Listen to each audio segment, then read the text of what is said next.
Her quiet farm life turns into a terrifying battle for survival when a brutal cartel comes knocking. But when her prosecutor's son unexpectedly arrives, is he her savior, or does his hidden fight against their world put them both in even greater danger? The sun was high and hot, beating down on the dry, cracked earth of my fields. The corn was struggling this year, like everything else. It was just me in this land, like it had been for a long time. The only sounds were the buzz of flies, the distant lowing of my 2 cows, and the creak of my old windmill turning slowly in the breeze. It was peaceful, a hard peace earned over many years of sweat and worry, but mine. That peace shattered like dropped glass the day the black truck showed up. It wasn't a farm truck. It was too clean, too shiny black, rumbling down my long, dusty road where only dirt roads belong. It stopped by the gate, and 2 men got out. They wore dark clothes, even under the hot sun, and they looked around like they owned the place already. Strangers out here usually wave, maybe nod. These men just stared. My heart started to beat a frantic drum against my ribs. Something felt very, very wrong. I walked slowly towards the gate, wiping my hands on my worn jeans. My hands were shaking a little, which made me angry at myself. I'm a tough old bird, I told myself, but these men felt different. They didn't smile. They didn't offer a friendly greeting. They just stood there, blocking the entrance to my home. One of them, the bigger one, stepped forward. He didn't have to speak loudly. His voice was low but carried a weight that pressed down on me. He talked about my farm, about the crops I was trying to grow. He knew details he shouldn't have known, like how much land I had planted, even about my cows. It felt like they'd been watching me. That thought sent a shiver down my spine, even in the heat. Then he got to the point. They wanted a piece of my harvest. Not asking, demanding. A percentage, a big chunk, to be paid every time I brought anything in. He said it was for protection. Protection from what? I wanted to yell. Protection from them? The nerve of it made my blood boil, but the coldness in his eyes froze the words in my throat. He explained it like it was just a simple business deal, but his words felt like threats wrapped in smooth paper. He said if I paid, things would be easy. He didn't say what would happen if I didn't pay, but the way the other man leaned against the truck, watching me with an unblinking stare, told me everything I needed to know. My mind raced. How could I give them anything? I barely made enough to keep the farm going, to keep food on my table. Giving them a big piece would mean losing everything I'd worked my whole life for. I tried to argue, to say I didn't have much, that I was just a single woman running a small farm. The bigger man cut me off, his voice still low but now sharp like broken glass. He said my situation was my problem, not theirs. He said they would be back next week to collect the first payment. He gave me a date, a deadline that felt impossible. My head swam. It was happening too fast, this nightmare unfolding right in front of my eyes. The smaller man finally spoke, his voice quiet but carrying a different kind of chill. He pointed a finger, not quite at me, but towards the old swing hanging from the big oak tree by the house. It was the swing where my boy, David, used to play when he was little. A lump formed in my throat. He said it would be a shame if accidents started happening around the farm, maybe even if things or people I cared about. His eyes flicked towards the house for just a second. That look, that quiet sentence was like a punch to the gut. It wasn't just about money or crops anymore. They were threatening my home, my memories, maybe even, well, he didn't say who he meant by people, but out here, it could only mean me. They had crossed a line from being scary, demanding strangers to something truly evil. The sun suddenly felt less hot, the air thinner. Fear, real, paralyzing fear, started to set in deep in my bones. The bigger man gave a short, humorless laugh. Next week, he repeated his voice final. They got back in a black truck. It didn't kick up as much dust leaving as it should have. It just seemed to glide away, leaving a heavy, suffocating silence behind. I stood by the gate for a long time, watching the spot where the truck had disappeared down the road. My farm, my peaceful, hard-won life felt tainted. The shadows seemed longer, the quiet no longer peaceful, but empty and watchful. The threat hung in the air, heavy and unseen, and I didn't know how I would ever breathe right again. I didn't sleep that night. Every creak of the old house, Every rustle of leaves outside the window sounded like their truck coming back. I sat in the dark, the silence of the farm that used to comfort me now amplifying my fear. When the sun finally came up, weak and pale, I felt like I hadn't rested in a year. The thought of them coming back next week gnawed at me like a rat in the pantry. What could I do? I had no money to give them and no way to fight them. My hands trembled as I tried to do my chores. Milking the cows, feeding the chickens, the simple things that made up my day felt heavy and meaningless now. Every time I looked down the road, I expected to see that black truck. My heart leaped into my throat at the sound of any engine, even a neighbor's far-off tractor. The feeling of being watched was constant. I'd look up from weeding and have the sudden, chilling certainty that somewhere out there, someone was looking back. That wasn't the worst part. They didn't wait a week. Just 2 days later, I woke up to find my barn door kicked in. The old wood was splintered, hanging crookedly on its hinges. Nothing inside was taken. Nothing was even touched. But the message was loud and clear. They could get to me anytime, anywhere on my property. They weren't just making threats anymore. They were showing me their power, showing me how easily they could break into my life. I spent the morning trying to fix the door, the wood groaning in protest as I hammered nails that didn't quite fit the broken frame. Each hammer blow felt like hitting my own frustration and fear. While I was working, a car slowed down on the main road, not even turning onto my lane. It was just a regular car, gray, nothing special. But it slowed right down as it passed, and I saw heads turn towards the farm. Then it sped up again. Maybe it was nothing. Maybe it was them. I couldn't tell anymore. Everyone felt like a potential threat. Every vehicle a possible danger. The next day, something else happened. I went out to check the fence line down by the creek, where I hadn't been in a while. I found a section of my barbed wire fence cut clean through. Not broken, but cut with heavy-duty cutters. There were fresh footprints in the soft earth nearby. Big boot prints that weren't mine, weren't a neighbor's.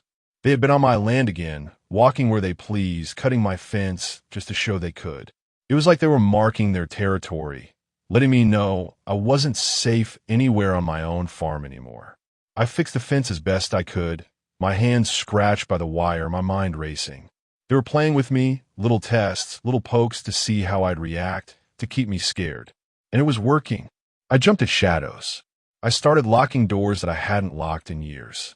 The friendly bark of my dog, Buster, no longer felt like a greeting, but a warning.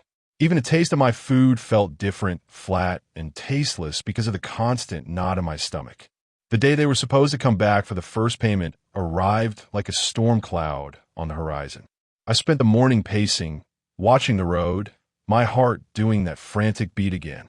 I didn't have the money. What would they do? Would they just take my cows? Burn my barn down? The man's threat about people I cared about echoed in my ears, even though David was far away. Could they reach him? The thought was like a cold wave washing over me. Around lunchtime, the black truck finally appeared. It drove slower this time, deliberately. It pulled right up to the house, closer than before. 3 men got out this time, not 2. The big one who had spoken before was there, and the quiet one with the cold eyes. The third man was smaller, wiry, with a cruel smile that didn't reach his eyes. They walked right up to my porch steps, not waiting for me to come out. "We're here," the big one said, his voice flat. Time to pay. My mouth was dry. I wanted to speak, to tell them I had nothing, but the words wouldn't come out. The wiry one scanned the porch, his eyes lingering on a picture frame I had there, a picture of David graduating from college, smiling, looking so proud. His cruel smile widened just a little bit. Then the big one spoke again, his voice dropping to a low growl that made my blood run cold. "We don't like waiting, and we always get what we want, one way or another." He took a step closer to the porch, and I knew, with a certainty that chilled me to the bone, that this was no longer just about money. This was about control, about power, and they were about to take it, starting right here, right now on my own porch. They finally left. The black truck roared away, leaving me standing on the porch, shaking like a leaf in a storm. The air where they had been felt thick and wrong. Their words, especially the last ones, circled in my head like buzzing flies. One way or another. It didn't feel like they meant just taking things anymore. It felt like they meant hurting me. I stumbled inside the house, locking the door behind me, even though I knew a lock wouldn't stop men like that. The quiet inside the house was different now. It wasn't the peaceful quiet I was used to. It was the quiet of waiting, of listening, of being afraid. I walked through the rooms, touching familiar things, the worn arm of my favorite chair, the cool wood of the kitchen table, the pictures on the wall. Each one felt precious and suddenly fragile, like they could be taken from me at any moment. My gaze stopped on the picture of David. He was smiling that big, bright smile, wearing his cap and gown. He looked so full of hope, so ready to face the world. Seeing his face brought a fresh wave of pain and worry. He was so far away, living his life. What would he possibly do about this? He worked with laws and papers, not with men who kicked down doors and cut fences. It felt wrong to bring him into this darkness. It felt like I would be pulling him back into the struggles I'd always try to shield him from. But who else was there? The police out here were few and far between, and everyone knew these men had eyes and ears everywhere. Calling the local sheriff felt like putting a target on my back without any real protection. I sat down by the phone, my hand hovering over it. My heart was pounding again. It had been a while since we talked. Just quick calls. How are you, Mom? Everything's fine, David. I hadn't wanted to burden him with the everyday worries of the farm, let alone something like this. But looking at the kicked-in door, feeling the fear gripping me, I knew I couldn't handle this alone. I was out of ideas, out of strength. Maybe he would just know what to do. He was smart, always had been. Picking up the receiver felt like lifting a stone.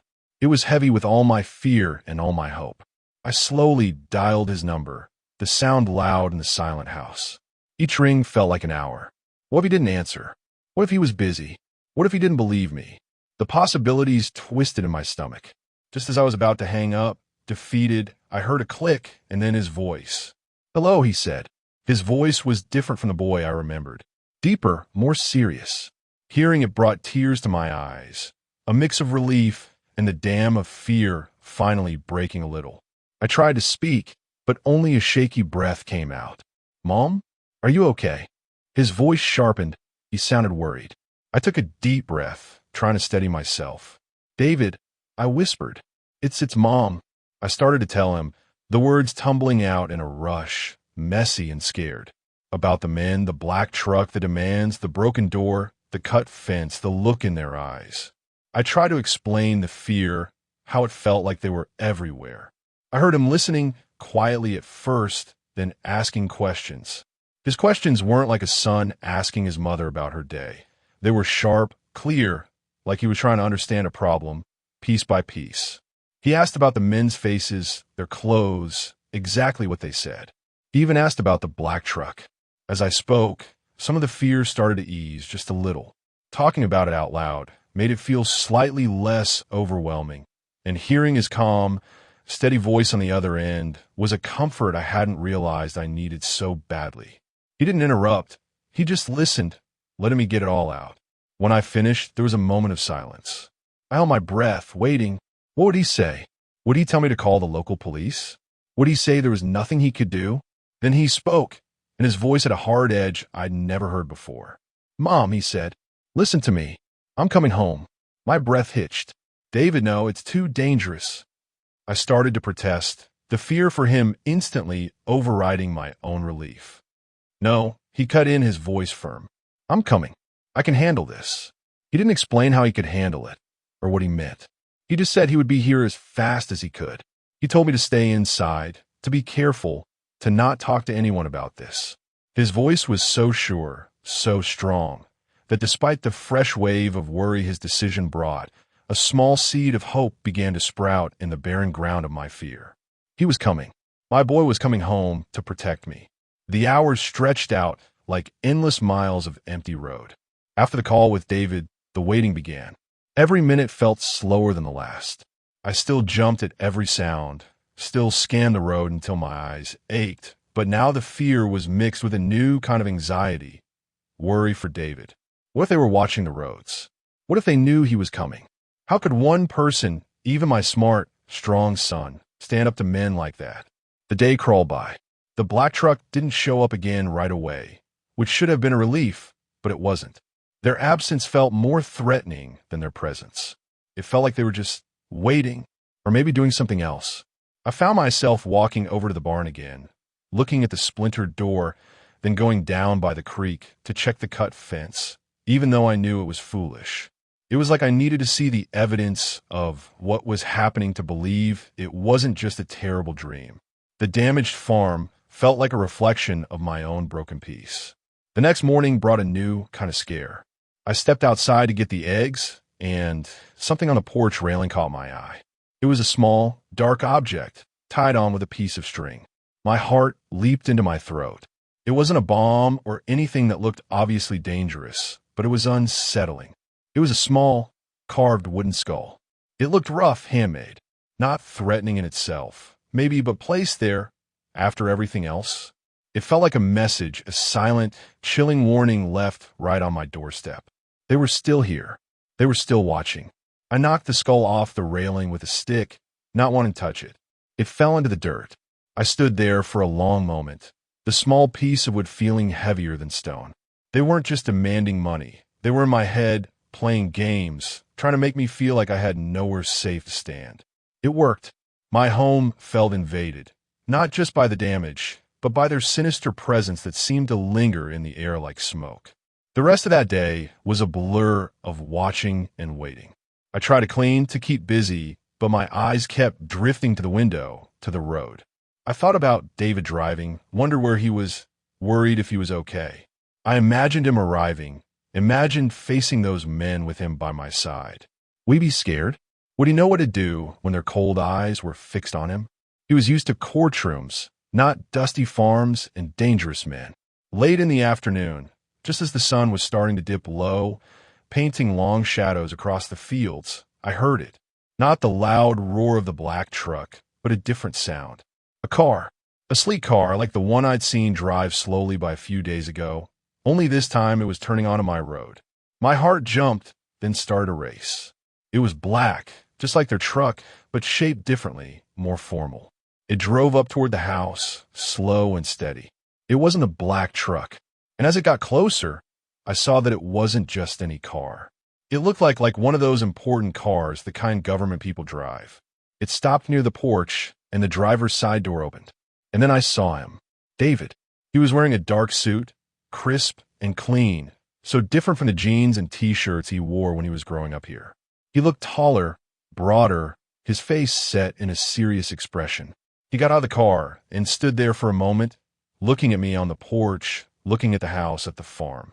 His eyes, the same kind eyes I remembered, seemed to take everything in at once.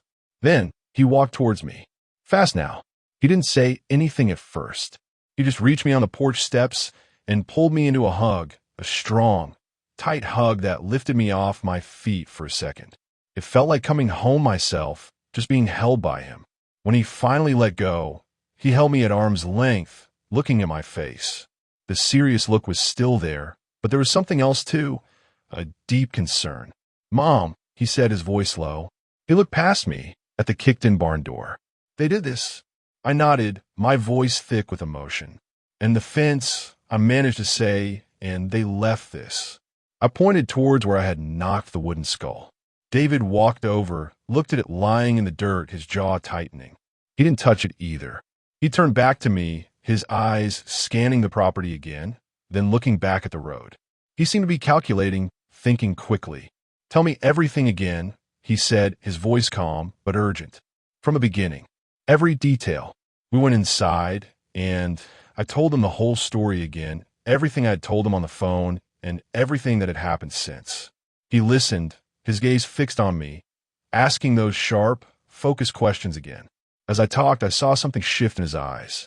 The worry was still there, but something else was growing, a cold determination that sent a shiver, this time not of fear, but of something else, something powerful. He wasn't just my son anymore. He was something more, and I had a feeling that his coming home was about to change everything. After I finished telling David everything, he didn't say much for a long moment. He just sat there on the old couch, looking towards the door, his eyes serious. It was quiet except for the ticking clock on the wall, which suddenly sounded very loud. My fear felt like a heavy stone in my chest, but seeing him there, so calm and focused, made the edges of it feel a little softer. He wasn't angry, not in a loud way, but there was a tightness around his mouth that told me he was taking this very seriously. Then he moved. He took out his phone, a different kind of phone than mine, maybe. It had lots of buttons. He looked at it for a second, then walked toward the window, turning his back slightly towards me. He spoke in a low voice, too low for me to hear exactly what he was saying. He used words I didn't understand, not big words, but maybe important words like talking in code. He kept his voice quiet, almost a whisper, looking out at the fields, then towards the road. It sounded like he was talking to someone important, giving directions, maybe, or asking for something. He made 2 more calls, each one short and quiet. While he was talking, I watched him. He wasn't the boy who used to run barefoot through these fields, skinning his knees. He was a man now, standing tall, wearing that serious suit. He looked like he belonged in a different world, a world I only saw on the news. But here he was in my little farmhouse, dealing with the same dirt and danger I faced every day. It was strange seeing those 2 worlds touch. When he finished the calls, he turned back to me. He didn't smile, but his eyes were kind. "Okay, Mom," he said. "This is what's going to happen." He spoke slowly, making sure I understood. He said he had called some people who could help. He didn't say who exactly, just that there were people who knew how to handle this kind of problem. He said they would be coming, but not right away. They needed to be careful to do things the right way. He explained that sometimes to catch bad people, you have to wait for the right moment. He said the men who had been here were part of a bigger group, and that he knew about this group. Not just from what I told him, but he knew about them already. That surprised me. How could he know about the men bullying a small farmer like me, all the way from the city? He didn't explain that part fully, just that he had been working on things related to them. It was confusing, but the way he said it, so calm and sure, made me feel a little safer. He had a plan. My son, the one who used to bring me muddy wildflowers, had a plan to deal with dangerous men. He told me what I needed to do. Stay inside as much as possible. Don't open the door for anyone I didn't know. If the men came back before the help arrived, I shouldn't talk to them, shouldn't let them in. Just tell them David was here and he was handling things. That last part made my stomach clench. Telling those men that David was here felt like putting him in even more danger. He was facing them for me. The thought was both incredibly moving and absolutely terrifying. "David," I started, my voice shaking. "Be careful. Please. These men, they're not good." He walked over to me and took my hands. They were rough from years of work, but his felt smooth, strong. "I know, Mom," he said, his eyes locking onto mine. "That's why I'm here. I know what I'm doing. I've been working on things like this for a while." Again, that hint of something bigger, something I didn't understand, but his confidence was like a steady hand holding mine. We spent the rest of the day quietly. David didn't just sit around. He walked around the farm, not like he was sightseeing, but like he was studying it. He looked at the angles of the house, the barn, the road. He looked at places where someone could hide. He wasn't wearing a suit anymore, but jeans and a simple shirt, yet he still moved with that serious purpose. He seemed to be calculating, preparing. I watched him from the window, a mix of pride in the man he had become and a mother's deep, aching fear for the danger he was walking into, right here on my land. He was setting something in motion, and I had a feeling the quiet peace of the farm was about to be broken in a way it might never recover from. The next day was long and tense. David was up before me. I found him standing outside by the barn, looking towards the road, the air cool and fresh around him. He wasn't doing anything, just watching, listening. It felt like the whole farm was holding its breath, waiting. We ate breakfast quietly. Every time a car passed on the main road, just a faraway sound, my heart would leap. David stayed calm, but his eyes were constantly alert. He told me to stay inside, to stay away from the windows. Around mid-morning, the sound I had been dreading filled the air. The low rumble of a heavy truck turning onto my road. The black truck, my breath caught in my throat. I looked at David. He didn't look scared. He looked ready. He stood up straight, his jaw set. "Stay here, Mom," he said, his voice firm but quiet. He walked toward the front door, not rushing, just moving with a steady purpose. I couldn't stay back. I went to the living room window, peering through a gap in the curtains. The black truck pulled up, stopping right by the gate, just like the first time. This time, 4 men got out. More of them. My stomach twisted. They walked towards the house, not bothering to knock on the gate, just opening it and walking through like they owned the place. They looked confident, expecting to find just me, scared and ready to hand over money. But David was standing on the porch, waiting for them. He didn't look big or tough like them, but he stood there, tall and still, wearing the dark suit again. He didn't move as they approached, just watched them. They stopped a few feet from the porch steps, looking surprised to see him. The biggest man, the one who usually did the talking, scowled. "Who are you?" he growled, his voice loud and rough this time. David didn't answer right away. He just looked at them, his gaze steady. The other men shifted uncomfortably, their eyes darting between David and the house. The tension in the air was so thick I could almost see it shimmering. Then David spoke. His voice was calm, clear, and it carried across the yard. "My name is David Rodriguez," he said. He paused for just a second, and in that second, I felt a strange jolt. Rodriguez. My last name. Of course. But the way he said it, it sounded different, important. Then he added something else, words that made the men standing there freeze. "And I'm the Assistant United States Attorney assigned to the task force investigating your organization." He didn't shout it. He just stated it, plain and simple. But the words hit the men like a physical blow. Their eyes widened, their confident smiles vanished. They looked at each other, then back at David, their faces a mixture of shock and disbelief. The big man's jaw dropped slightly. My own breath hitched. Assistant United States Attorney? Task Force? Investigating their organization? My son? The boy who used to chase fireflies? I had thought he was just a lawyer, maybe a regular prosecutor. I had no idea he worked on things like this, things big enough to involve men like these. It was like looking at him, my own son, and seeing a complete stranger, someone with a hidden life, a dangerous life. The wiry man with the cruel smile was the first to recover. He sneered, trying to play it off. "Never heard of you. You're bluffing, kid." But his voice lacked its earlier confidence. David didn't react to the insult. He just reached into his suit jacket and pulled out a small badge holder, flipping it open to show them. It glinted in the sunlight. He didn't say anything, just let them see it. That did it. The big man paled visibly. The men started to look around frantically, their eyes scanning past the house, towards the edges of the property. They knew what a federal task force meant. They knew that badge wasn't something you just had. They had walked onto a farm to bully an old woman, and instead, they had walked straight into a trap set by someone who wasn't just a prosecutor, but the very person who was hunting them. Just as the realization fully hit their faces, a different sound filled the air, the distinct wail of sirens, growing louder by the second, coming fast down my road from both directions. The trap had sprung. Suddenly, the quiet afternoon was ripped apart by sound. The wail of sirens, loud and piercing, filled the air, coming closer so fast it felt like the world was rushing in. I flattened myself against the wall by the window, peering out again. From both directions down my dusty road, official-looking cars, not black trucks, but cars with flashing blue and red lights on top, appeared. They skidded to a stop near my gate, and doors flew open. Men and women in vests with words I couldn't read quickly spilled out. They weren't wearing dark clothes like the cartel men. They wore clothes that looked like uniforms or like people who were serious about their jobs. Out on the yard, the 4 cartel men who had just been standing there looking tough were now looking completely lost and scared. Their faces, just moments ago, full of shock from what David had said, now showed pure panic. They looked around frantically, like cornered animals, not knowing where to run.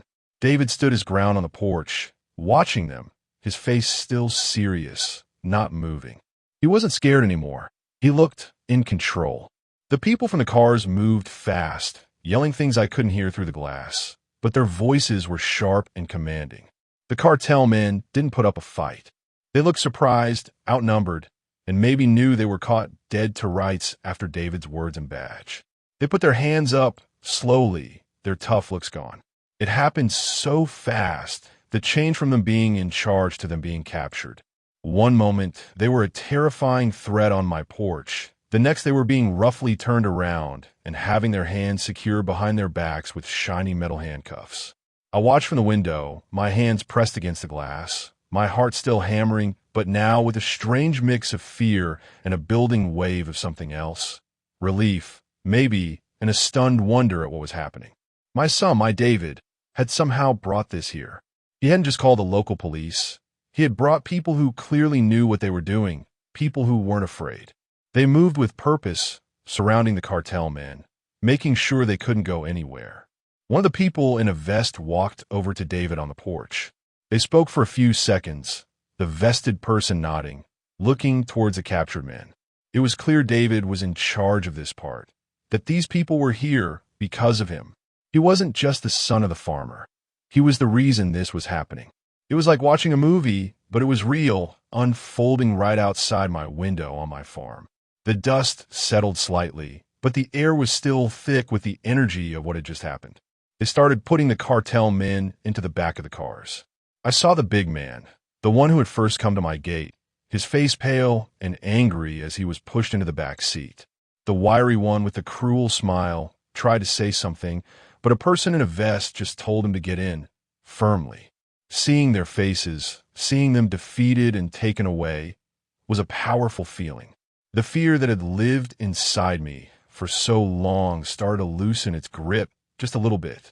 More official cars arrived, pulling up and parking neatly on the road. People got out with notepads and cameras, looking around the farm, taking pictures of the damaged barn door, the cut fence. They were gathering proof, building their case. David stepped off the porch and walked over to where they were, talking to them, pointing things out. He looked completely at ease, like this was just another day's work for him.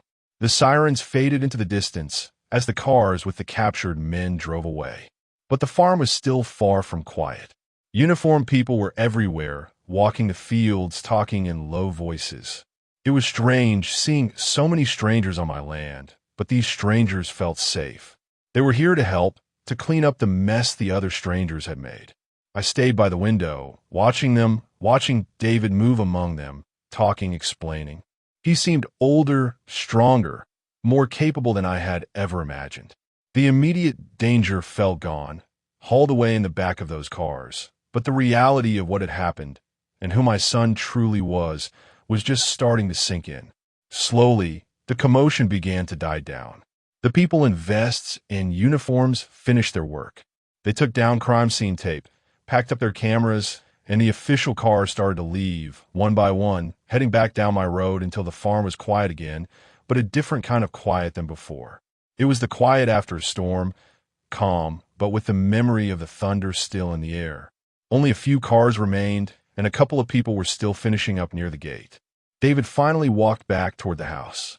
He looked tired now, the intense focus on his face softening as he approached. He climbed the porch steps, and this time, when he reached me, he just pulled me into another hug, a long, warm embrace. I held on him tightly, burying my face in his suit jacket. The fear was mostly gone now, replaced by an overwhelming feeling of relief and love for this man, my son, who had faced down the darkness for me. When he let go, he looked at me with those kind eyes I knew so well.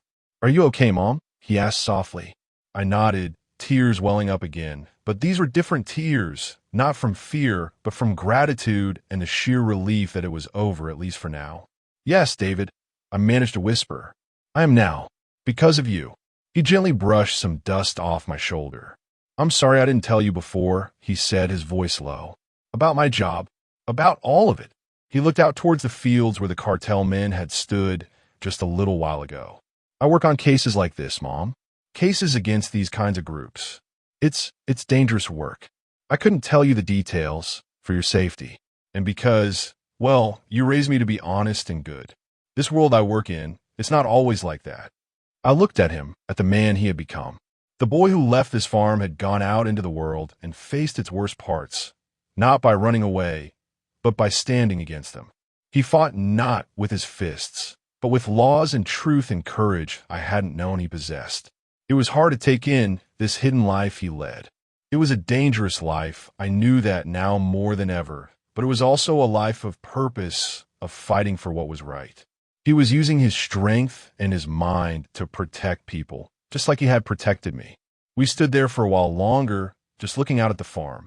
The damaged barn door was still there, the cut fence down by the creek.